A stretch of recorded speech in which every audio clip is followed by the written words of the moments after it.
Il-Kabinett għadu kemm approva setta avviżi legali li ser iġibu magħhom numru ta' bidliet u fl-istess waqt jirregolaw ħwejjeġ li għalkemm jidhru trivali huma ta' importanza kbira għal ħaddiema ta' pajjiżna. Dan żvelaħ il-Prim Ministru Joseph Muscat waqt li kienet jindirizza lil Forum Unions Maltin waqt il-Konferenza Ġenerali li ssir kull 3 snin u li fiha semma fost oħrajn bidliet li ser isiru dwar it-teħid tal-lif, l-obbligu ta' payslip dettaljata, emendi dwar ħlas ugwali għall-istess xogħol.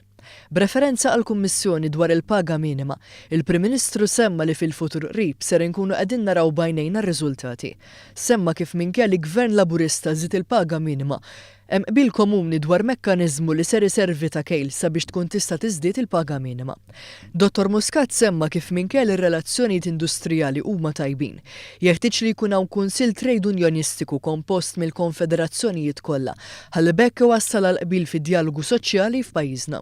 Il-Prim Ministru tkellem dwar is-sem tal-ħaddiema barranin f'pajjiżna ħalli bekk mhux biss ngħixu f'Malta kosmopolitana, imma jkunu wkoll ta' kontribut lejn l-ekonomija Maltija fejn permezz tagħhom qegħdin jissaħħu l-pensjonijiet li mhux biss żdiedu taħt dan il-Gvern, imma jkunu wkoll sostenibbli għall-anzjani ta' għada. Il-President tal-Forum Unions Maltin, Kevin Bonello, irrikonoxxa l-fatt li l-ekonomija Maltija sejra tajjeb u fl-istess waqt appella sabiex ikun hawn l-għaqda ħalli bekk ikunu mħarsa l-aħjar interessi tal-ħaddiem.